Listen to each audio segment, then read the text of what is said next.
Naku, paano po niyan? Malaking lugi sa akin ang ginawa ng anak nyo. Pwede ko po siyang ipakulong pag hindi siya nagbayad. Wag naman po, madam. Maawa kayo sa anak ko. Maawa? Paano naman po yung negosyo ko? Hindi ko naman po pinulot yung pinapatayo ko doon.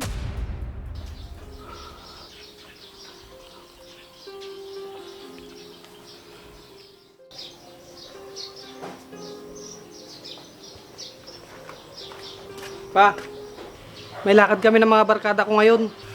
Anong oras ka na naman yan uuwi, anak? Kagabi, late ka na naman umuwi. Pa, hindi na ako bata para umuwi ng maaga.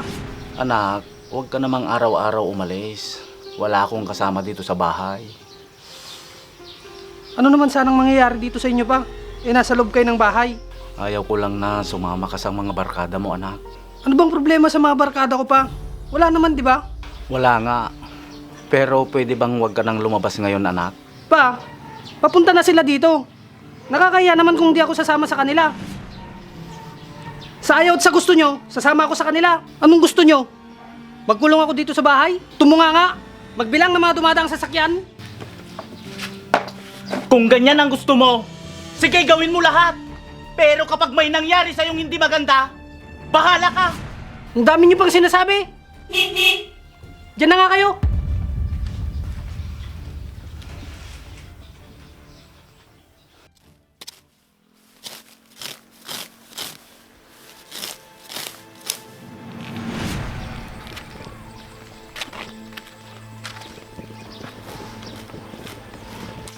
Mang Berto, Nung nangyari sa anak ko, bakit may pasang mukha niya? Napaaway ba kayo kagabi? Tito, pasensya na po kayo. Ito kasing si Franz, may kumursonada sa kanya. Ito namang si Jacob, sinugod niya agad. Kaya yan ang nangyari. Ang tigas talaga ng ulo ng batang to. pasensya na tito. Inawat naman namin siya pero nagpumiglas pa rin. Kaya nagpang-abot sila nung nasa kabilang lamesa. Sige mga iho, dalhin nyo na lang sa may sala para makauwi na kayo at makapagpahinga. Sige po.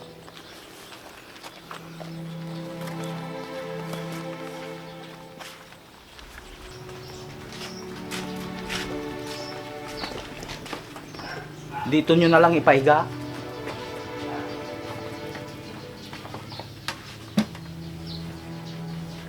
Maraming salamat. Sige na mga anak, magsiuwi na kayo at makapagpahinga na din kayo.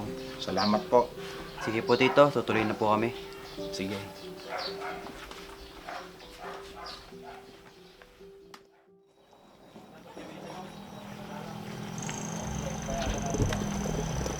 Franz, alam mo ikaw ang dahilan kung bakit napaaway si Jacob?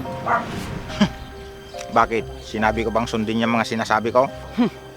Kung di mo sinabing sugurin yung nakasagutan mo, hindi niya gagawin yun. Inawat ko na nga siya.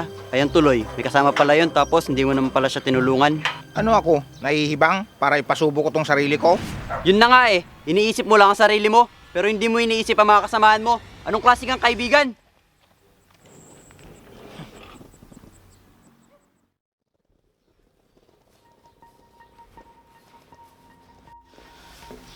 Magandang araw po.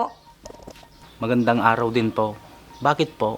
Dito po ba nakatira si Jacob? Gusto ko po sana siyang makausap.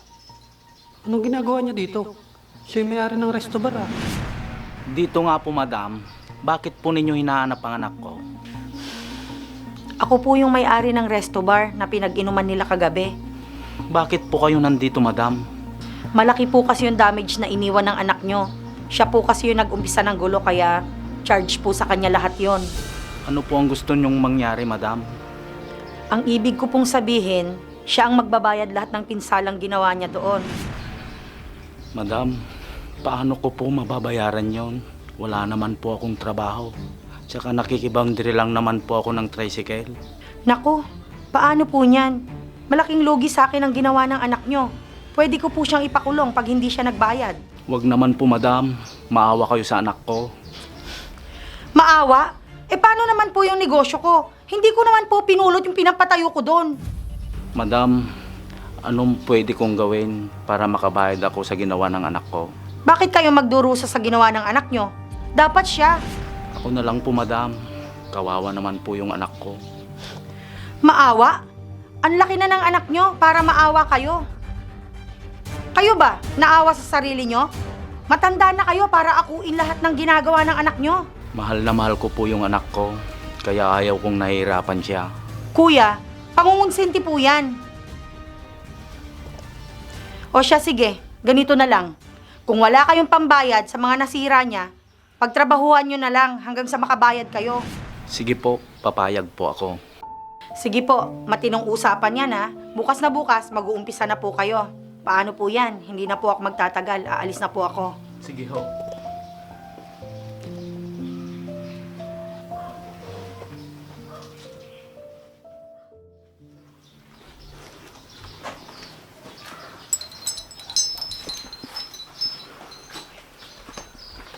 Magandang umaga po. Magandang umaga din, Franz. Andyan po ba si Jacob? Nasa kwarto, natutulog pa. Sige, Franz, mauna na ako. May pupuntan pa kasi ako. Sige po.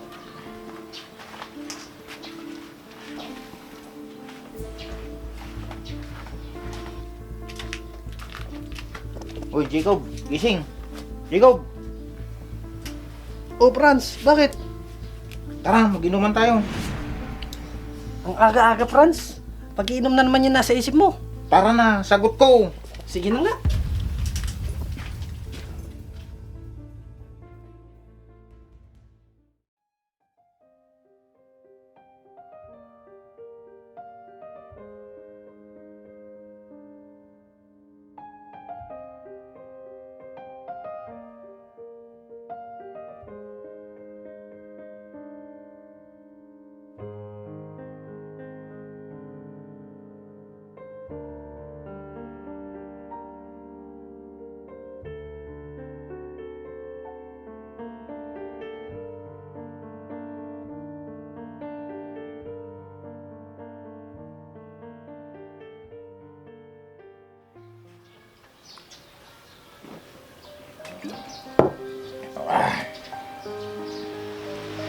Hoy, Jacob. Jacob. Napakahina mo naman uminom. Ah.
Cheers.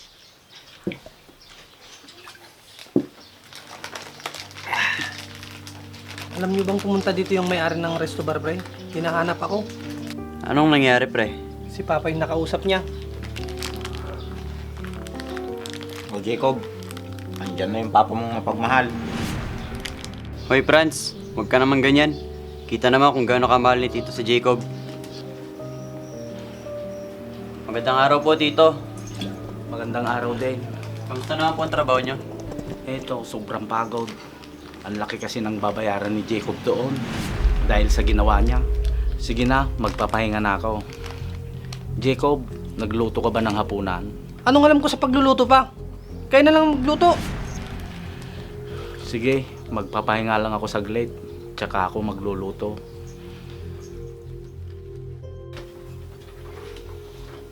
Ayos ka pare ah. Kayang-kaya mo talaga yung papa mo. Grabe ka naman, Jacob. Kaya mo siyang tiisin kahit na alam mo napapagod at nahihirapan na siya. Samantalang ikaw, hindi ka niya kayang tiisin dahil mahal na mahal ka niya. Maswerte ka nga, meron ka pang papa. Ano ka ba, Vince? Kung ano-ano sinasabi mo kay Jacob, mamaya mainis yan sa'yo. Totoo naman yun, Franz. Ako nga wala nang ama makakasama sa buhay. Ang sarap kaya sa pakiramdam namin natatakbuhan at napagsasabihan ng problema. Tama lahat ng sinasabi ni Vince. Bigla tuloy akong nakaramdam ng kirot sa dibdib dahil sa mga narinig ko. Ang sama ko palang anak kay Papa.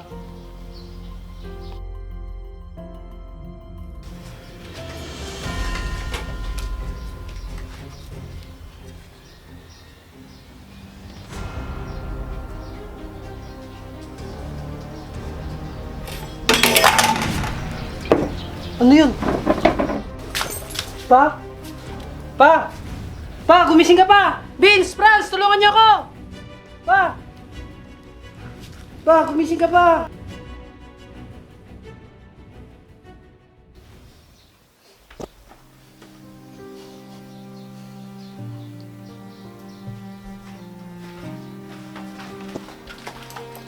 Yun. Pre, ayos ka lang?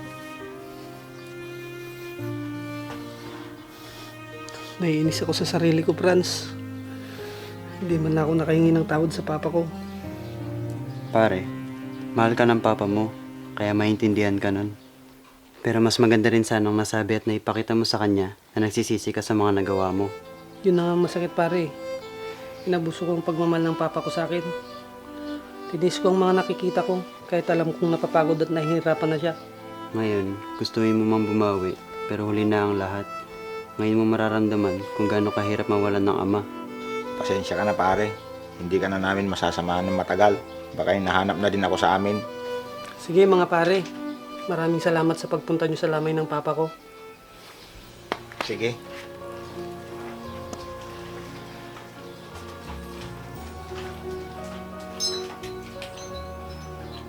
Patawad po pa.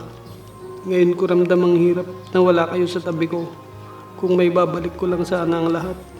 Patawad po.